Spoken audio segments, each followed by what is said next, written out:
you don't read the newspaper, you're uninformed. If you do read it, you're misinformed. What is the long-term effect of too much information? Information, I just need some information. I've been dying.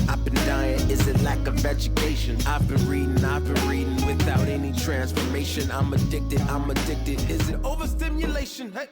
Welcome to the Sixth Sense.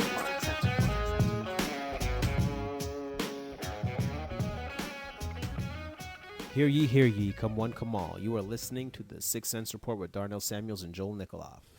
What up, brother? We're back. We're keeping it going. Yes. All right. So, what's new, man? Well, if the listeners have already heard episode 38, it might sound like we took a little time to release that since I was referencing, recording in May. Well, I just had a kid last week, or on Sunday morning. Nice. Father's Day. Father's Day gift, baby Wow. girl.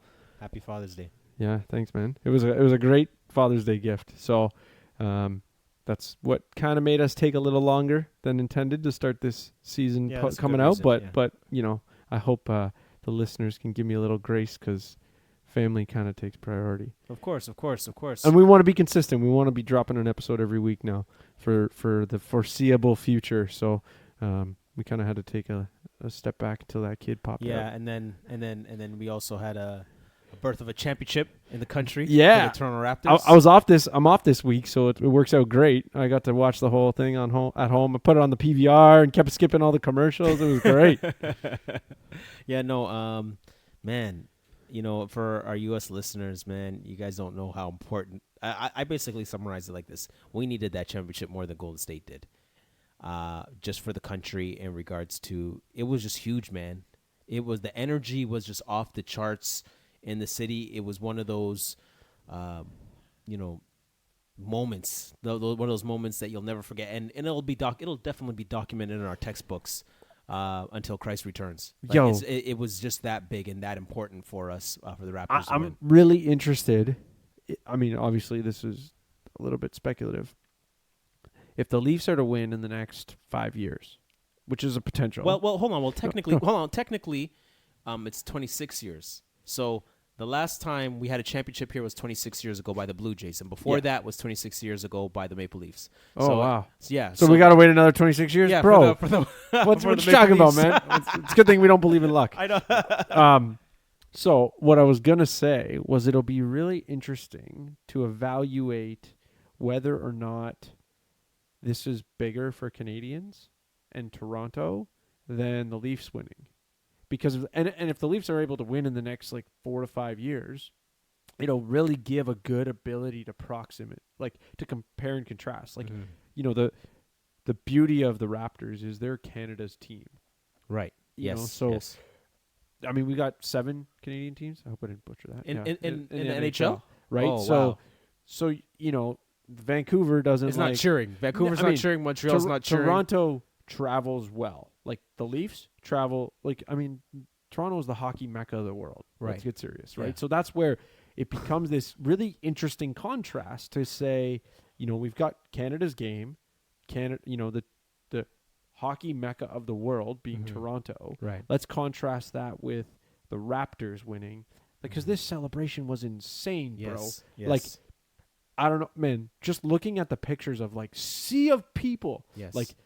Walking with the parade. The parade took I think it took them 5.5 hours almost. Yeah. And that was 3 hours later. They expected to be at City Hall for 12:30, and I think they got there at 2:30. Yeah, because they didn't expect that much people to be there in the barricade, so the police had to make a way for them. They couldn't even get out of the start of the parade because it was so many people. Yeah. So all the floats, I mean, they're not really floats, but all the, the vehicles getting out and starting the parade was an hour delayed alone. Yeah. It was epic. Was off the charts.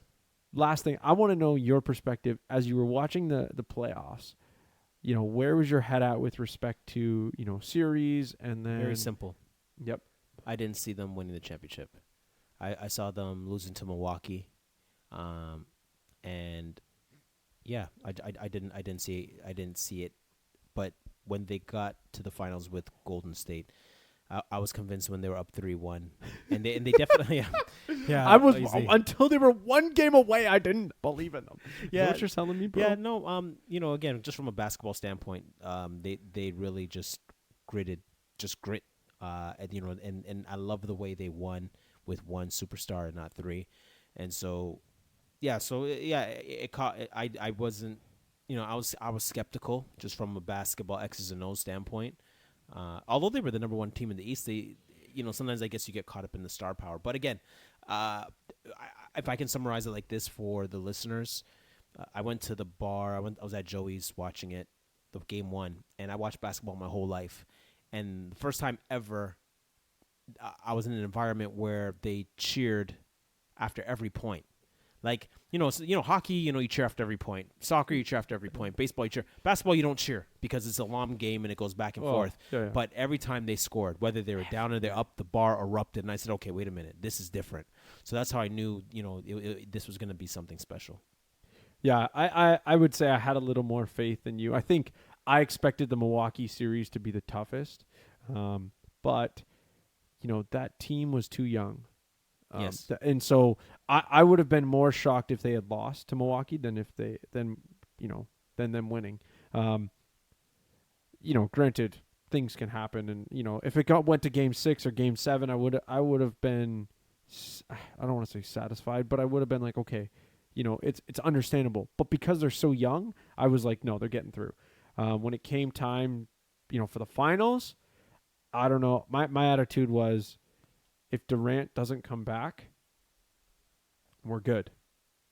Like, and I don't want to say I was going on experts' opinion, but in essence, my attitude was, no Durant, Raptors win. With Durant, oh man, it's going to be real tough, if not impossible. And that one game he came back, like, that's the game we lost, Game 5, right? Like, I look at it like the lead he gave them early was unsurmountable, even though he only played, like a quarter and a bit, right? Like, but yeah, so huge Raps fans, obviously. I mean, if you're a Canadian and you're not a Raps fan, you're a loser. Well, I was gonna say that means you don't jump on bandwagons, and you're a loser, and you don't get a cut out of this championship. That's exactly what it is. But to be honest, there's an aspect that it still feels surreal, because I mean, I was unreal, yeah, for sure. Like, I was a Raptors fan because I worked at the Air Canada Center for years. Like, I watched that Carter era, like all of it. The All-Star game was in Toronto, T-Mac leaving. Like, I was working there watching games all the time. And that's how I became a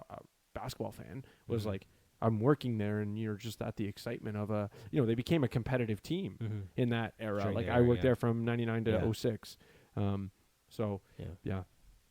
That said, I mean, we've essentially almost got a mini episode we could release, but this is really an intro to a pretty heavy interview. A good friend of both of ours. We've had him on the show, and I mean, last time he was on the show, it's really our best show so far, in terms of download numbers. And so, we interviewed Samuel Sey, slowtowrite.com, and we kind of had a more focused interview this time around. One about pro-life and his work in the pro-life movement, and in light of what's going on in the U.S. and Alabama and the new anti-abortion laws, and how it compares to Canada. So Sam did a very good job of answering a lot of difficult questions, and also tying up the loose ends in regards to the political landscape between Canada and the U.S. and abortion laws. So it was a really good interview, and y'all should check it out.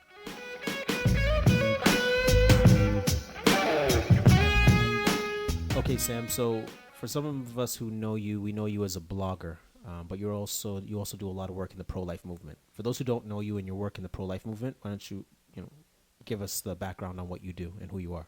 Yeah. Last time I was here, I think I told you guys that I was an intern for the Canadian Center for Bioethical Reform.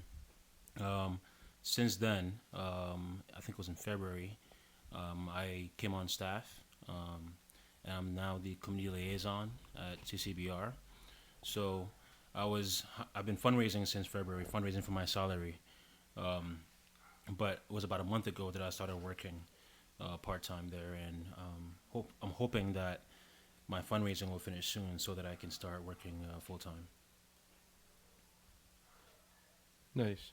So, what does your part-time job look like outside of the fundraising aspect? Well, it definitely, it absolutely requires a lot of studying in the pro-life movement. I'm still a rookie, and just studying Canadian law and studying all the pro-life arguments, all the pro-choice arguments, and just becoming more familiar with how to go about with my role.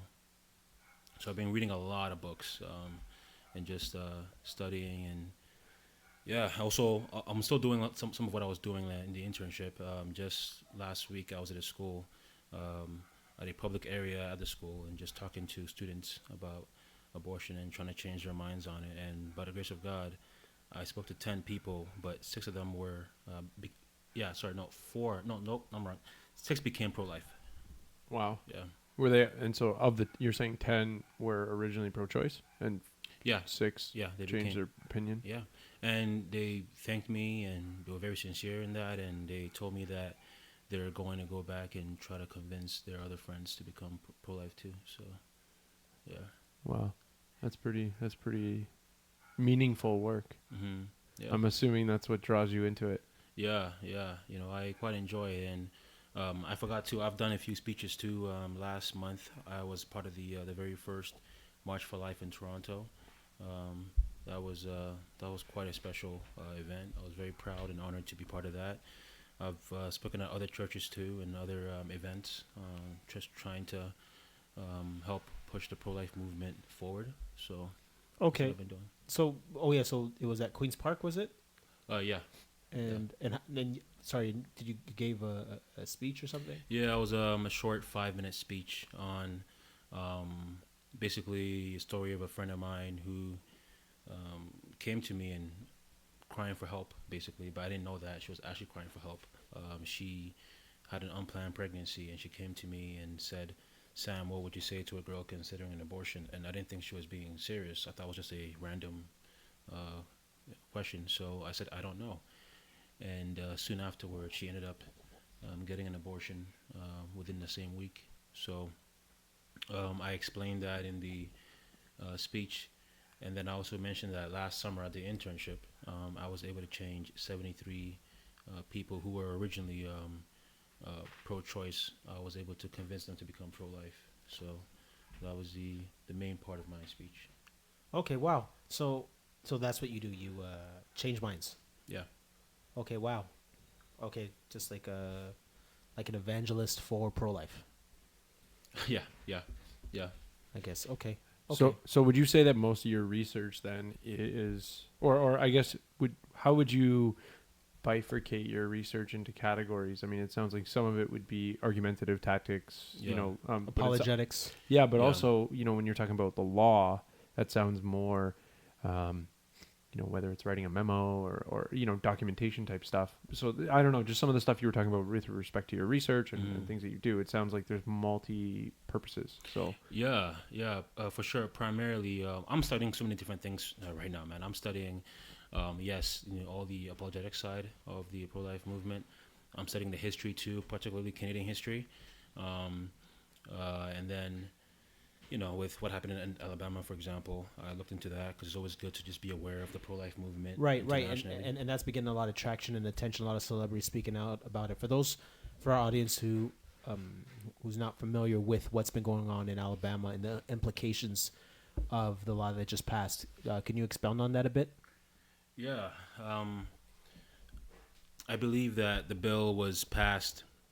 A new bill in Alabama was passed. I think it was sometime last month, and it was it basically restricts abortion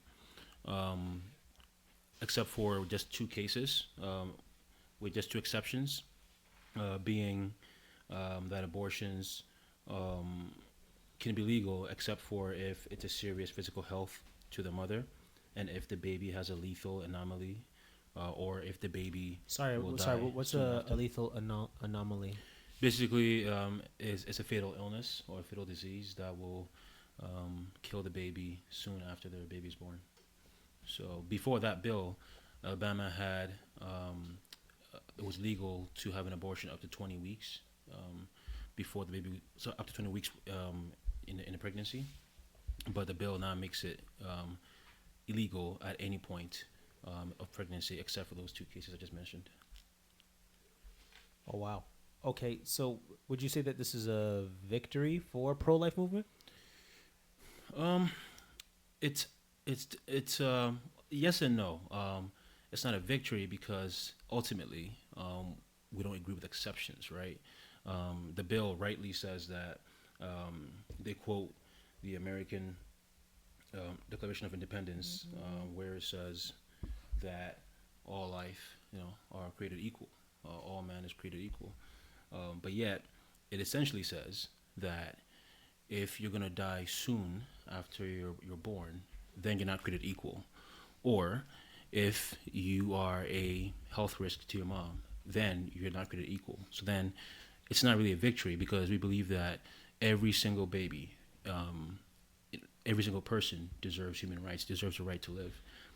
But it's obviously better than the last bill, and we're hoping that once it's taken into effect in November, then perhaps in the future there could be another law that will make it better. And really, honestly, the bill is really intended to challenge Roe v. Wade. The sponsor of the bill, his name is Terry Collins. He said that the bill is about challenging Roe v. Wade and protecting the lives of the unborn, because an unborn baby is a person who deserves love and attention. The bill is challenging Roe v. Wade because Roe v. Wade really, and its follow-up is really it's a vague federal law, but really it just says that state laws cannot prevent abortions when the preborn baby is not viable. Which means that when the baby is not able to survive outside of the womb. Right now, the bill is set to take in effect in November, as I said.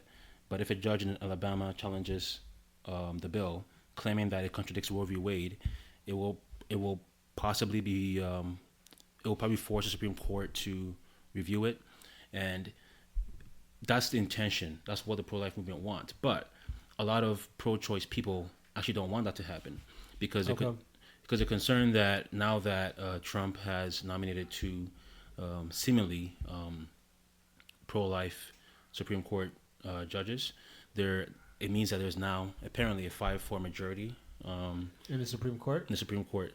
So some pro-choice people are concerned that if a judge forces the Supreme Court to take it, it might actually end up leading to the Supreme Court getting rid of Roe v. Wade and overturning it. Whoa. Yeah. So that's really, again, the intention of the bill, right? And there's been 10 other bills in the states, including Georgia and Ohio. One of them, is it Georgia, the heartbeat bill? Yes. Yeah, Ohio as well, too. Most of the other bills aren't quite as strong as the Alabama bill. But yeah, it's all really intended to force the Supreme Court to look at Roe v. Wade again. And if it does, there's a very good chance that Roe v. Wade could be reversed. Wow, man, to me that sounds impossible. Because part of it is because I didn't know all this before, and for me, I was like, oh wow, like there's actually a hope to overturn, this pro-choice movement. Mm-hmm. Well, the crazy thing about Roe versus Wade, I mean, context-wise, I mean, I listened to Mueller, the briefing, and lately, in the last 3-4 months, abortion's coming up like once a week, partially because all these bills are getting passed, proposed, and whatnot. Yeah.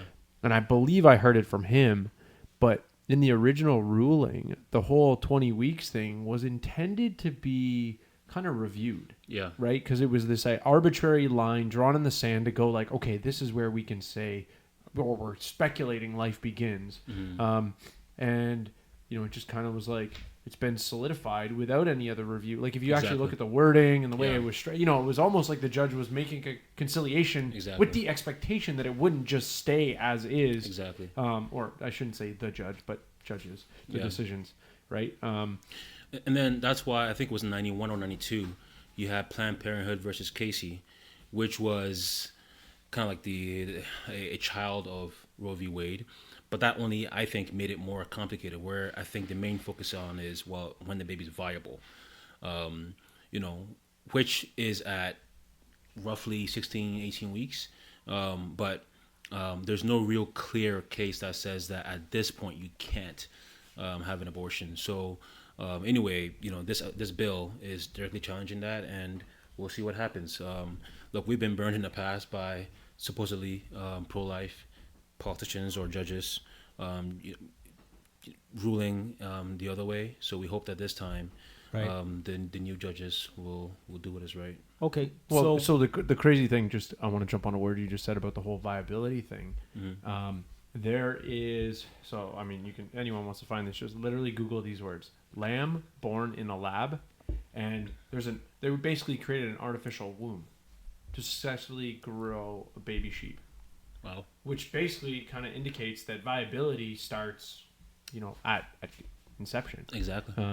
You know, yes, there may be complications, difficulty, you know, things that we say, Yep. oh, it might be difficult for the mother, right? Like if the mother's life is at risk. Well, we have I mean, obviously this is a early stages, but you have potential alternatives Yeah. to go, we can save both. Yeah. And really, viability starts, as you said, when you have life, right? Because the whole point of being human is you're a human. You know, you're a life because you're a life. So if a preborn baby is a human life at any point, right? So you don't switch DNAs when you become, you know, when you're so-called viable, right? sorry, define viable. So viable means that you can survive outside the womb when you're born, even with support from doctors. It just means that you can actually live. Okay. So an embryo, for example, no matter what, cannot live outside the womb. Has to be Right. impregnated, or Right. it has to, you know, Yeah, it has to be in the uterus. Right. and grow. Okay. So Sam, like, what are the implications for Canadians? Like what can we learn from what we're seeing in the States? Yeah. Well, one is we need to be informed. So, for example, many Canadians were upset about the New York bill that was passed a few months ago. The New York bill essentially makes it legal to kill preborn babies at any point during pregnancy. And potentially up to a week after. Exactly. If you hear the guy's quote. Yeah. Whoa. Yeah, it's quite ridiculous. Many Canadians were rightly upset about that. The fascinating thing about that is many of them didn't know that we have the exact same law here, but it's actually nationwide. At least in New York, it's simply just New York, the state of New York. I didn't know that. In Canada, it's completely legal. I mean, Anywhere. To let's say steelman the opposition, they would claim that, you know, anything in third trimester is extremely rare and requires a lot of approval. Yeah. And I mean, they would say it comes back to essentially saving one life of two. Yeah. To have an abortion at that later stage, but you know, with the way things with respect to like mental health, you know, being more of you could use mental health as a rationale that my life is unviable or unsafe. And my point is to point out that people can abuse, of course, the laws that are in place, even though yes, it should be rare, and yes, the intention might be that we have to worry about saving one of two lives. Yeah, again, just trying to make sure we're not painting the picture improperly. Yeah, and in Canada though, it's a lot of abortion clinics have apparently internal policies that says that they do not do abortions past 5 months. The problem is, it still happens. An internal policy isn't really, a strong rule, right? It's still really just your own. Based on your own subjective thoughts. So in Quebec, for example, and I don't remember the exact number, we learned that there are several cases of hundreds, perhaps thousands, all across Canada, where late-term abortions do happen. Wow. So, but the point though is that many Canadians were rightly aware and upset about what was happening in New York, but even in our own nation, we don't have a clue as to what's happening here. So we need to be informed. Secondly, we need to care, right? A lot of Canadians don't vote for pro-life issues or pro-life politicians because we're not informed. We don't know what's happening. In Alabama, they're very aware of what's happening. They've been actively trying to introduce pro-life bills in that state for a while, and that's why they've been able to do what they just did a month ago. But in Canada, we don't vote on pro-life issues. We don't keep our supposedly pro-life politicians accountable. That's why even the Conservative Party here, they can say we're not going to really revisit that issue for a while. I mean, Andrew Scheer basically said that he's never going to look at the issue at all, period, right? And he is apparently the most conservative politician we have federally in this election, right? So, and he's even saying he won't look at it. So that's where we're at. We have to, be informed and care. And also, look, a lot of Canadians, a lot of particularly Christian Canadians care about pre-abortive women, and a lot of us support. Sorry, pre-abortive women? Basically means women who are considering abortions. Oh, okay. Yeah. Or women who could get abortions, right? So anyway, a lot of us care about them, and rightly so, and we support local pregnancy care centers for that reason, and that's fantastic. But we also need to support people like CCBR, my organization. I'm not just saying that because I'm biased. I'm saying that because we are actually changing public perception on this issue, right? The PCC is doing great. They're doing great work. Okay, sorry. PCC, who's that? That's the Pregnancy Care Center. Okay, Pregnancy Care Center, and then your organization's called? The Canadian Center for Bioethical Reform. Okay, so then I'm familiar with the Pregnancy Care Center, but what's the difference between your organization and the Pregnancy Care Center? Yeah, the difference is they are the PCC. They're primarily their main goal is to support and help women who are pre-abortive or post-abortive, right? Women who've had abortions. They offer counseling. They offer financial help. Adoption services. Sorry? Adoption services. Exactly. They also do ultrasounds and pregnancy tests and everything else. So they do great work, and that's very, very helpful. They help give women other alternatives besides abortion, as Joel just said. That's great, but you still are relying on people coming to you, right? You're relying on people choosing, hopefully, not to go to a hospital or an abortion clinic, but to come to you. And from what I remember, I think less than 5% of women who are who get pregnant go to a PCC. And again, I'm thankful that there's about 5% who go there, and that's great. But we also need people who are actually going to these women, going to societies, going to schools, going to the public streets, and trying to change public perception on this issue. And that's what we do. We use abortion victim photography, which means that we show people images of babies who've been aborted. And that's difficult to look at. It's hard for me to look at. But when people see that, 70% of them change their minds on abortion. They become more negative. So it's effective. It's very effective. Oh, boy. Well, and it's been that way. Informed opinion. Exactly. Right? Like, so many people are uninformed. Like, I was actually listening to a podcast recently where they were talking about, it was like it was a podcast for a documentary. I'll put it in the show notes page. But the woman was talking about that, like, ultrasounds are so fundamental for people who are considering abortion. Mm-hmm. I think they said like 60% of women who are considering getting an abortion, as soon as they see the ultrasound, no. Yeah. Because, and it goes in line with what you're saying, right? That, like, as you start to comprehend, how much this lump of cells actually looks like a human at weeks, it's a lot harder to justify the actions that you're considering when, you can't just consider it to be a lump of cells. And not just even looking at the preborn baby while they're alive. It's so one of the things that I do that's so effective, and I think it's changed so many minds. I would say perhaps 70% of people that have changed their minds through me talking to them has come through this thing I'm going to tell you about, which is we have a pamphlet where in the pamphlet you see a 7-week-old embryo, and the embryo you see the eyes, the hands, the feet, and you see the ears. And then the next page, I turn to it, you see a 10-week-old baby.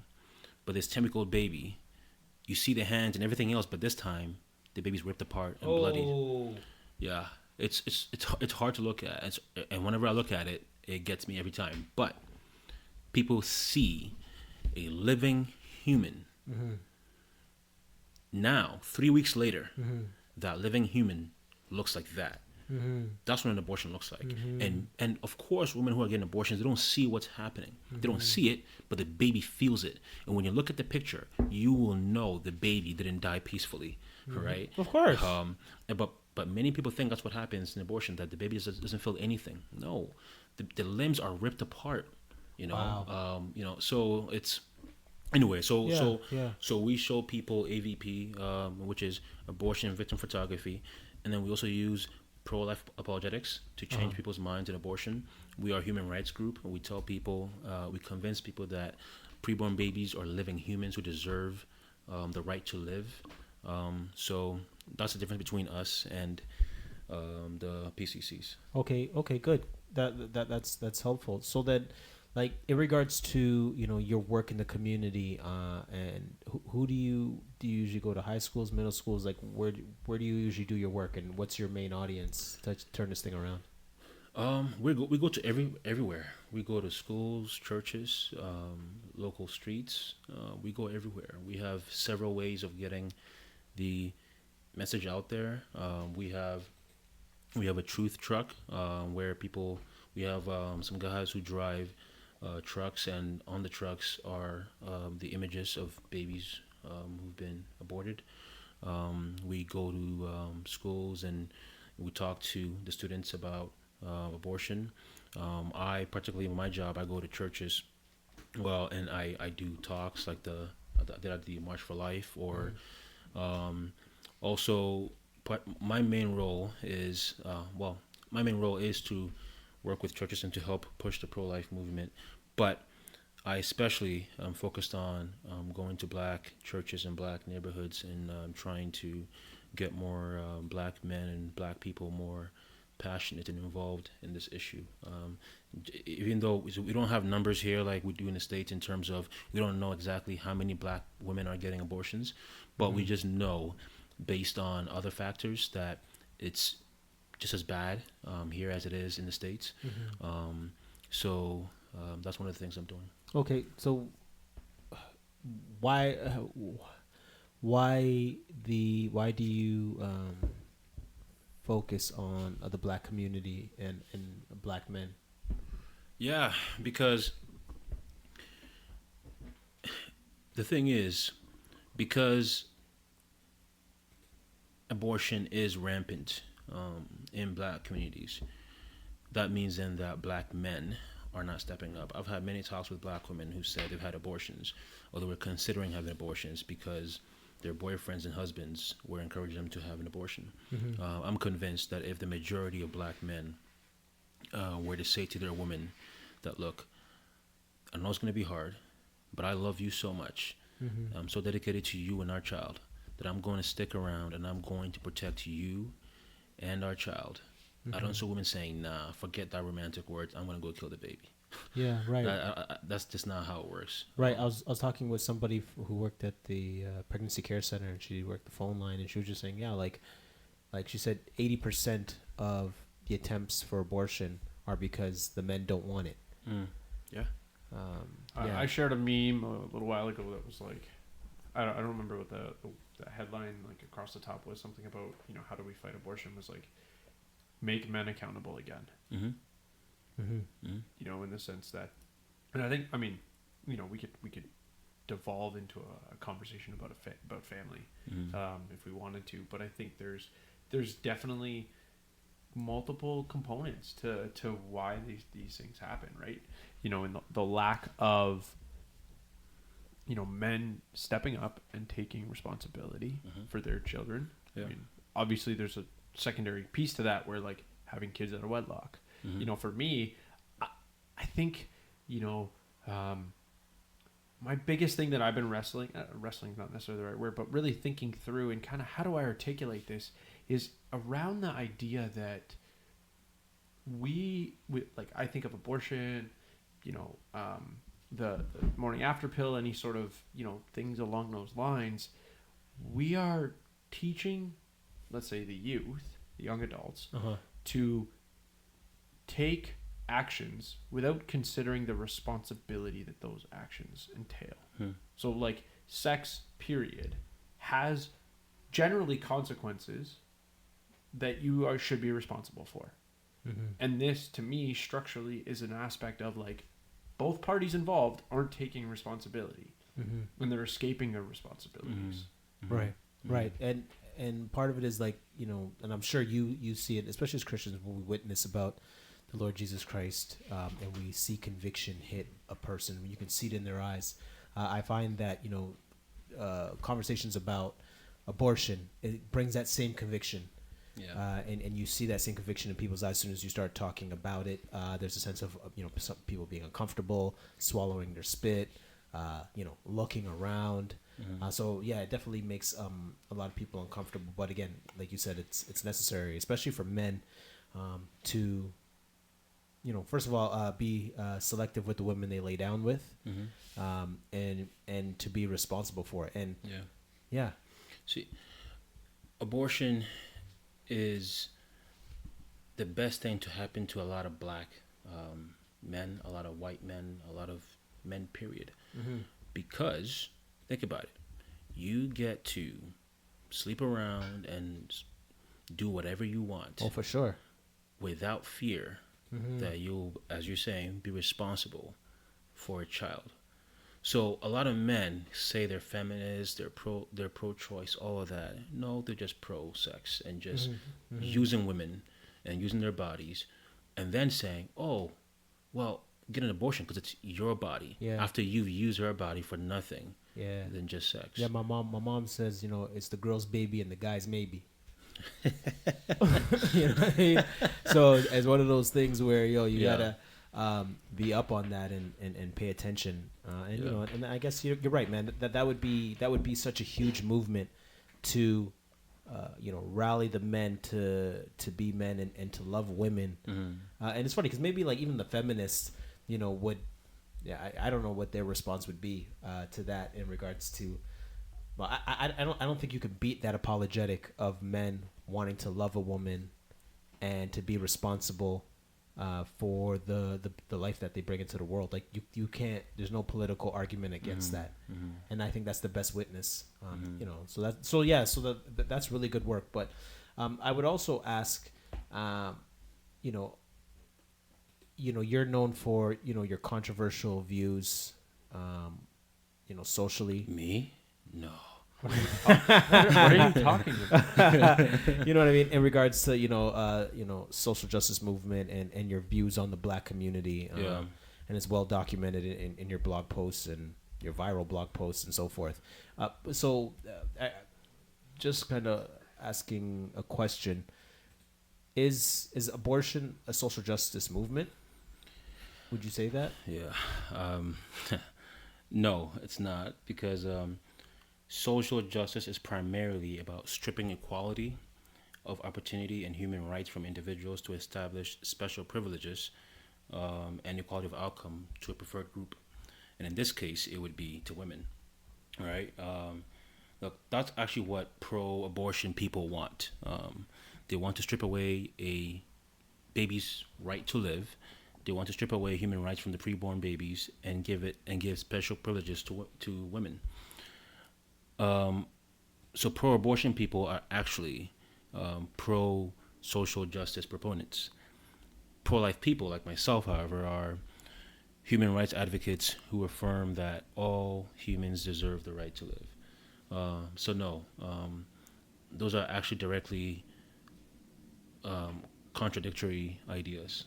I'm a human rights advocate. I'm not a social justice advocate. If I was, I'd be actually pushing pro-abortion ideas. Oh, so social justice would be pro-abortion. Yes. And sorry, walk me through that logic.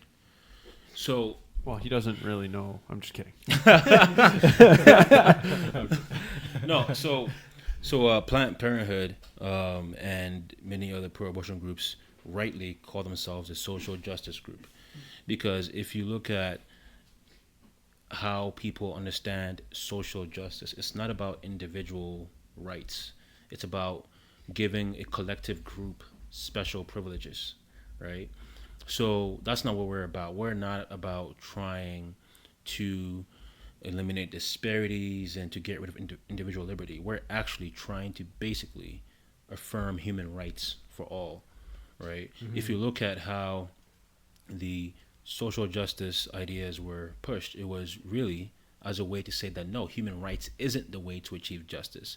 It's actually to just ignore the individual and focus on what's best for the whole collective, which includes then having to punish certain people and remove their individual rights to affirm a group's special privilege. Okay, that's helpful. Yeah. So, like, another curveball, because I'm assuming. Sorry, I'm treating you like the pro-life specialist. It's okay. Kind of like stump. He's done all the research to prepare for all the questions. I wouldn't say all, but no, let's but go. it feels like stump the Schwab, right? So my question would be for Christians who can't have kids, is in vitro. Like, what's your view with Christians not being able to have kids in vitro? So for those who don't know, I get the controversy with the in vitro is that you're making the eggs to see which one is possible to put in the woman to be fertilized. And then with the ones that they're not using, they terminate, which is a life. So how do you handle that if you're on the street and you're dealing with people? I'm going to drink some water again before I answer this question. All So I can make sure that He's got a long one coming. Actually, just to mention, Moeller this morning on the so today is Tuesday. This is coming out on Friday, so earlier this week, Moeller put it out. He referenced his own content when in vitro was first introduced. That basically Interesting. He basically was saying that. Don't say it. Okay. I want to know. Okay. Yeah. Okay. I'll come back and Later on. Yeah. Let me know I'll whether affirm or deny your position. Yes. But I'm assuming it's. Yeah, because if he disagrees with me, then he's wrong. No. I think I already know what he was. I think I know, but okay. So, in vitro fertilization in of itself isn't wrong, right? It's in of itself not wrong because the parent, the couple, or the mother is not actively killing a baby if they are getting in vitro fertilization. However, as you said, it naturally tends to inevitably lead to embryos being left behind, not simply to be killed and destroyed when they're no longer useful to the doctor and the mother, but oftentimes they're left frozen in a lab for years. That's not right either. So unless a couple or a mother can ensure that if they go through that process, unless they say that we're not going to leave any embryo behind or destroyed, unless they say that, then I think then it's okay. Leave no embryo behind? So here's let me break it down just for you. Okay, and I don't understand. So, I don't know. So the idea being you would fertilize 15, 20 eggs. Yeah. You kind of I don't want to say they diagnostic, but to some extent they'd probably evaluate which ones are the most viable, and then they would implant, let's say 5. Honestly, when you do in vitro, there's a high probability of having twins. Okay. Because you're putting multiple fertilized eggs in, but part of the reason is because the couple has been having difficulty having one egg implant in the uterus. Okay. So the idea is to kind of up the ante through medical innovation. And his point is, unless they're saying you're going to fertilize 5 and implant all 5, there is some inconsistency with being pro-life and taking in vitro where no egg is left, where an egg is left behind, whether frozen, terminated, whatever. And by egg, you mean a fertilized egg? Egg. Yes, sorry. Yeah. So fertilized eggs, essentially are the same concept with pro-life is at conception. Yep. Right? And so in vitro potentially circumvents that, and Moeller is completely in agreement to your position. Okay, he's a very wise man then. Yes. If he didn't agree with me then I would say chances are your research came across I think he was co-author on content, and I think there was a number of Christians when in vitro first came out that he said he was one that wrote a chapter on it, kind of putting together. Okay. I read so much I don't remember what I've read and whom I read it from, so yeah. Right. Okay. No, that's very interesting because, in vitro is one of those controversial points where it leaves a lot of Christians confused. I know that it's very big in the gay community to use in vitro to have children. And I remember I was listening to an interview with Joe Boot, and the guy asked Joe Boot about in vitro and gays using it, and Joe Boot said, well, he's like, first of all, in vitro is very expensive and it costs us a lot of money. Yeah. And then Joe Boot said, what is it my business you can't have a kid? My neighbor can't have a kid. Like, what is it my business? Why is that my concern or my responsibility that you can't have a kid, that I should fund it? They're like, and he says, in regards to homosexuals, well, if you guys are really concerned about children and family, then you guys would adopt and not do in vitro. But he says it's not about family for them. Essentially, that was his argument, and I was just like, whoa, drawing that line that way. And well, Joe Boot is a very, very wise, brilliant man. So, yeah, no, I just thought it was an interesting apologetic in regards to that argument, where they're like, okay, well, if it's all about family, why not adopt? Because there's a lot of kids who need a home. Yes, yeah, and I try to be careful with this because, look, there are many women, many couples who obviously want to have their own child, and that's good. But at the same time, yes, are you willing to let a lot of your own children, right? Because remember, those embryos aren't just some random embryos. Yeah. These are your children. Are you willing to let your children, just be frozen in a lab somewhere and be destroyed? Are you willing to ignore adoption, so that you will do anything you need to do, including allowing other children to die potentially, so you can get pregnant? Because if the whole point of being a mother and a father is because we love children, then why allow so many other children to die so that could happen? It doesn't make any sense. So. Okay, last time you were on the show. Well, hold on. I would just want to, for the listener, I'm assuming your endorsement of Joe Boot was in specific to his comment, not in general endorsement of the man. Yeah, I'm just being silly, but no, I'm sure you'd have plenty of area for disagreement. I mean, I do endorse him, but we do disagree with certain things. Yeah, but I just thought, what though? I'm curious now. No, I wouldn't be able to pull off certain things at the moment, but yeah.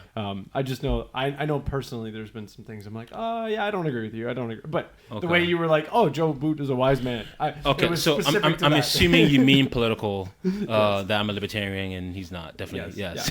Yeah, we're on the same page. Then, yeah. But I would say 90% of the time, on anything else, we would all agree. Yeah, well, Joe Boot makes me laugh, man.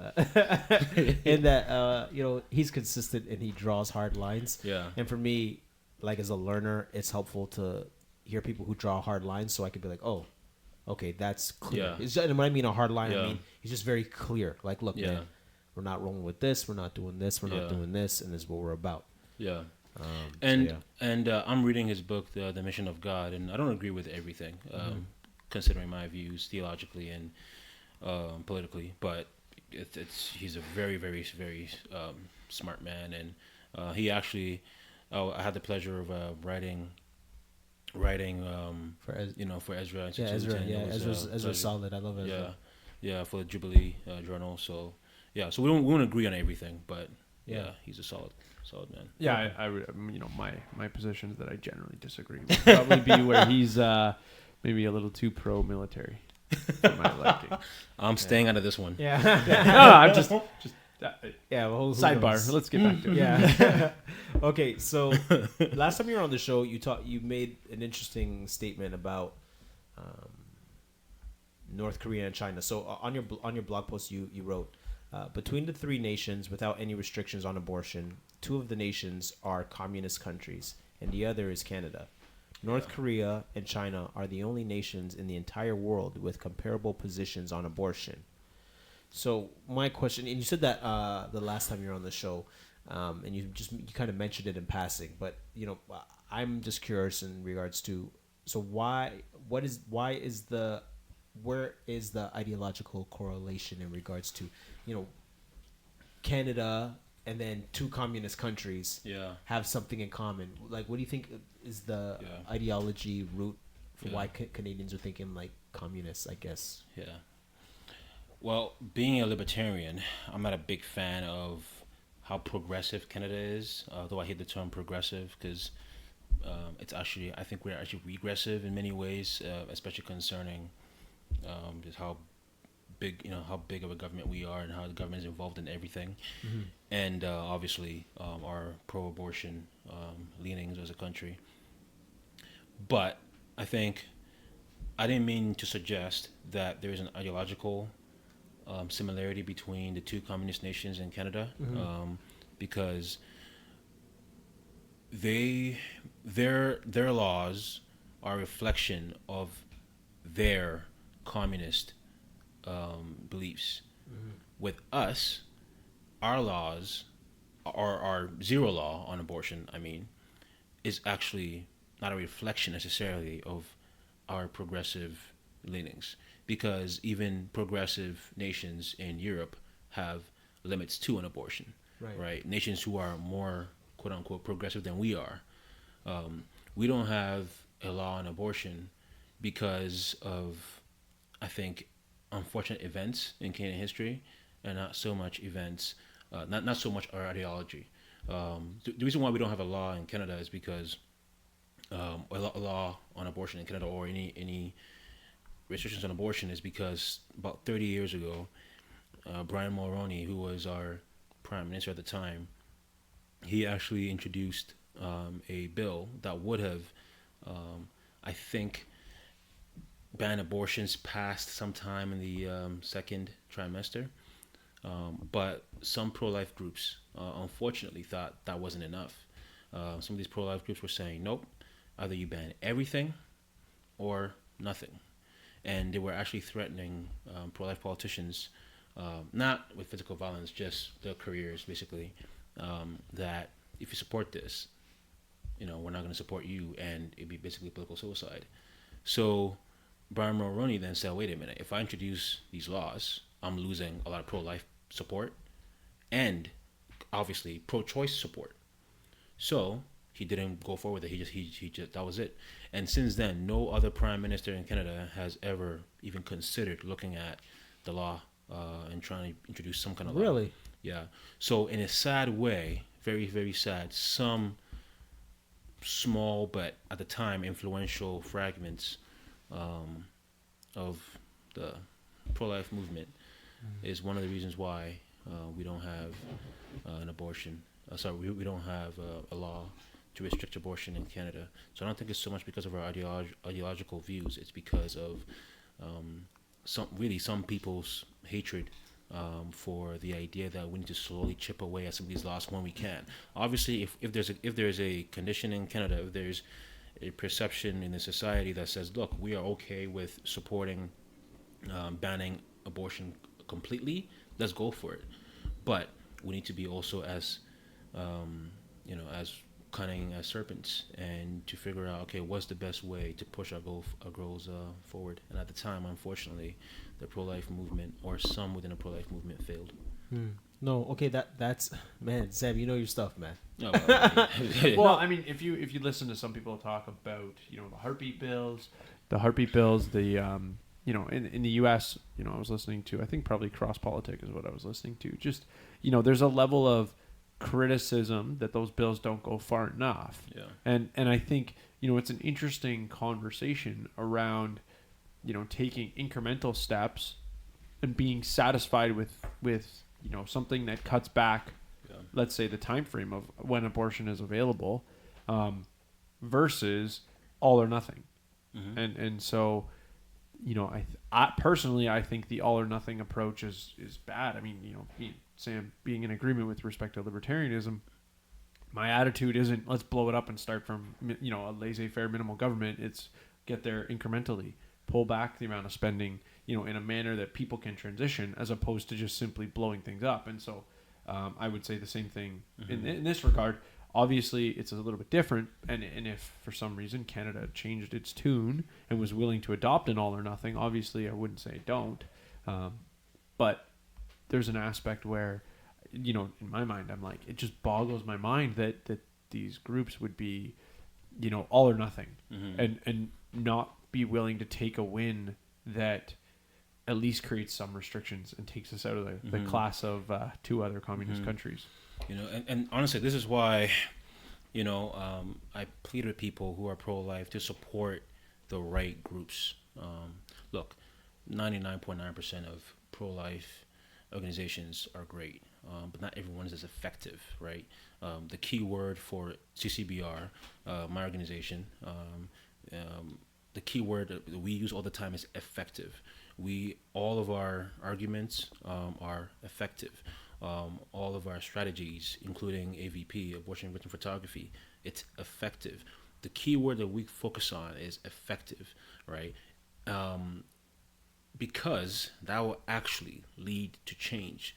So we plead with people to support us, because look, again, we would very happily ban abortions completely. Look, I'm not completely satisfied with the bill in Alabama.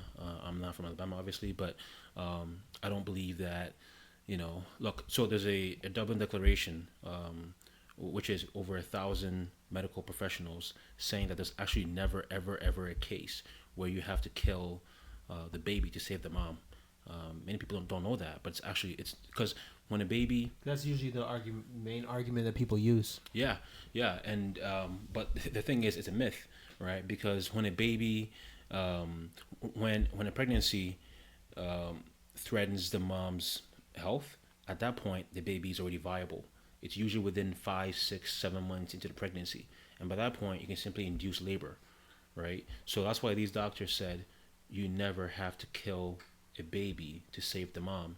So the bill in Alabama actually falls short on that basis. Also, the idea that it's okay to kill a baby if they're going to die shortly after they're born, as the bill says is okay. That's not right either, because then you are measuring the value of life, right? As Christians, we know that the Bible says that God forms the baby. It's God who forms the baby. We have zero right to then rip that baby apart. We don't have any reason, any right to do so. God is the one that gives that life. We cannot take that life away, no matter what. And really, if we say, well, if the baby's going to die after a year, we can kill it, then why not say, well, what if the baby will die after 50 years? What's the difference? How do you measure 50 years as being, well, long enough, right, but 1 year isn't? Who measures that? It's very subjective, right? A life is a life. That's a life. So I don't agree with the exceptions in the Alabama bill, but I know it's still the most restrictive abortion bill in Canada. Sorry, in the world, right? At least in the West, right? And consider, even though it doesn't go far, even though it's not the best. Well, sorry, even though it's not perfect, consider the controversy that it actually caused, and we hope that, again, the whole intention is that it will reverse Roe v. Wade, and then hopefully then you will have actually bills and pro-life bills that will protect all babies and not just most or some. One, it's crazy, like with respect to what you're saying about mothers, inducing labor and looking at viability at that point, right? There's something I shared not that long ago. The headline was "Born at 21 weeks, most premature baby is thriving." So 21, which is literally a week after Roe v. Wade. Yep. They've had a premature baby born and survive. So in general, it was a conversation Jenna and I had, right, with respect to our kids. Like, okay, so what happens? It sounds like you're pointing out the fact that it's not a true not a true dilemma we would have been in, but like, if we get to the place where they're saying, your life's at risk if you continue to carry the baby, what are you going to do? And it's easy. I don't want to say it's easy, but for Christians, there's an aspect where I'm going to trust God.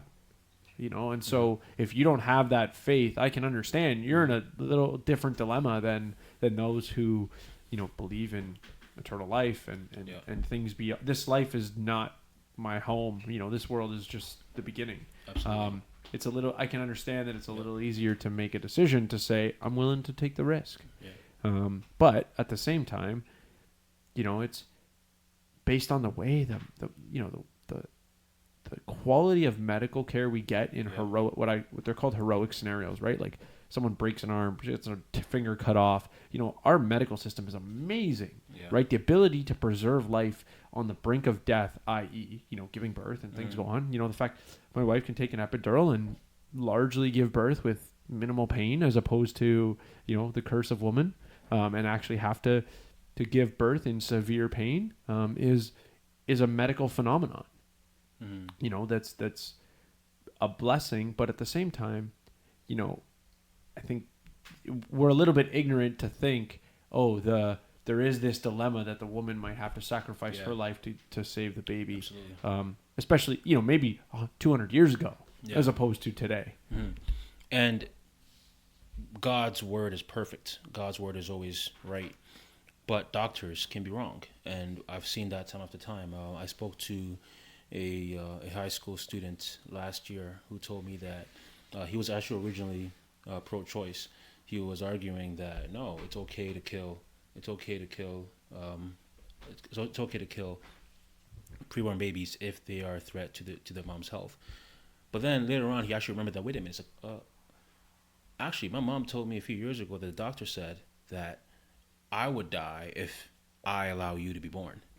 And then he had an epiphany saying, well, wait a minute, they were wrong.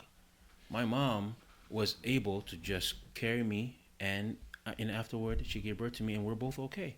Yeah. So doctors can be wrong. And doctors, many of them are great, but even some great doctors get things wrong.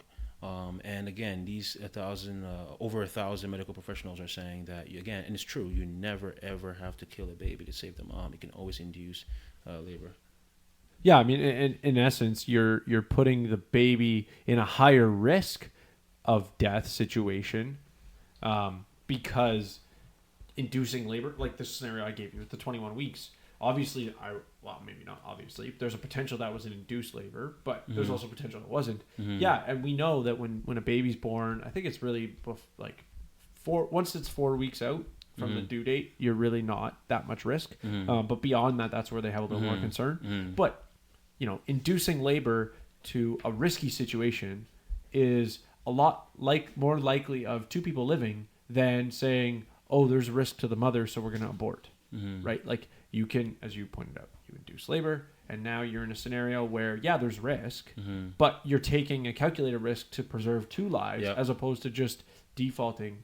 Exactly. And, along those lines, it's like, we kind of moved away from this, but I wanted to make the point, like, so many people talk about, you go to things like Planned Parenthood and abortion operations, they're not really presented with alternatives.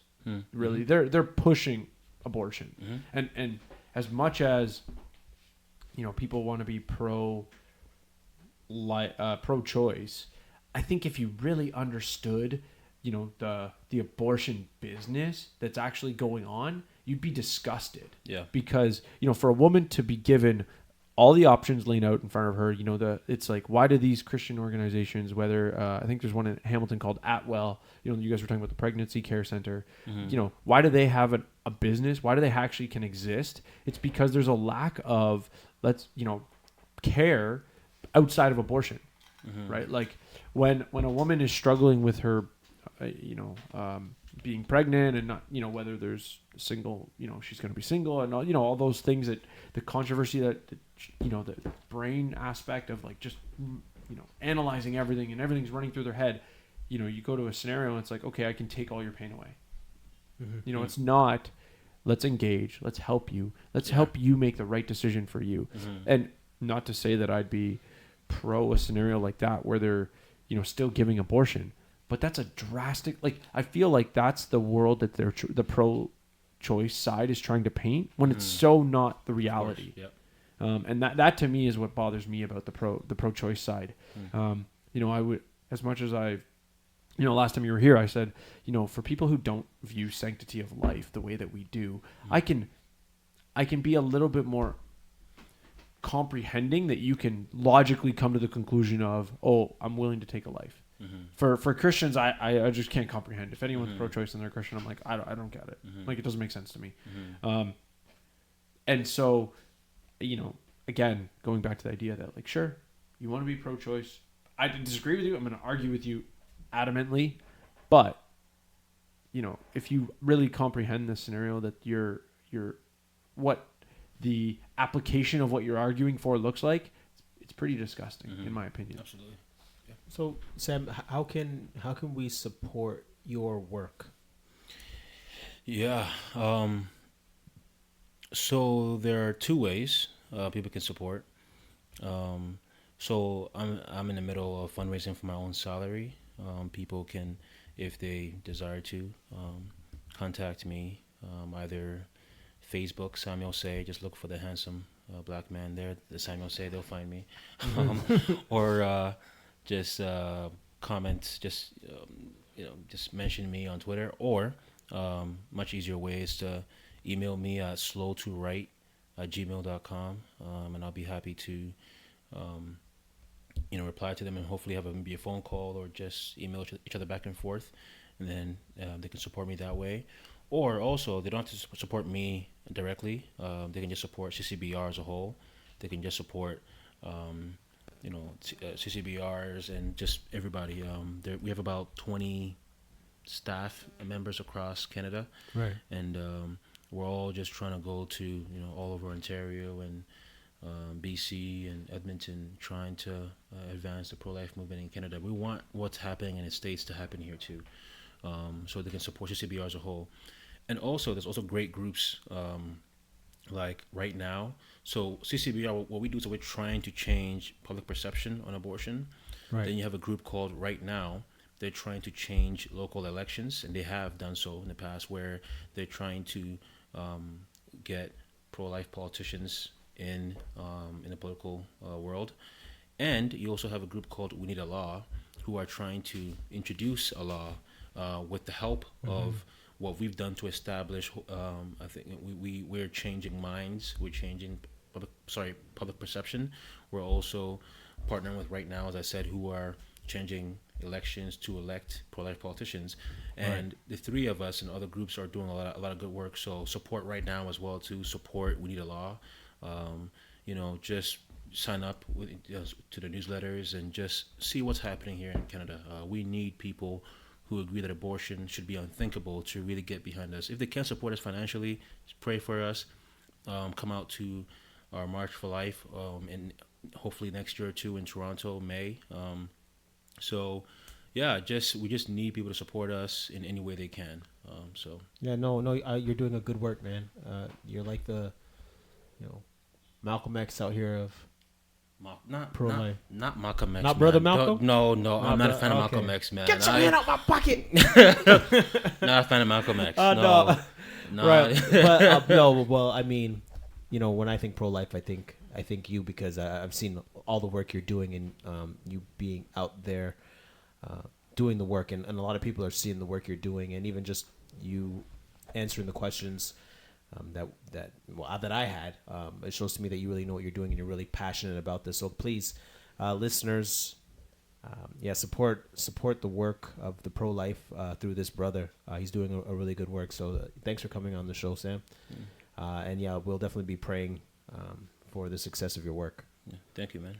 Yeah, man. We'll make sure to have the links in the show notes page. I mean, I already went to the donate page on CCBR's website. Basically, you can pick your name and drop down. Well, so you're humble, but Joel supported me last summer during my internship, and I really appreciate that. Yes. I don't know what you're talking about, bro.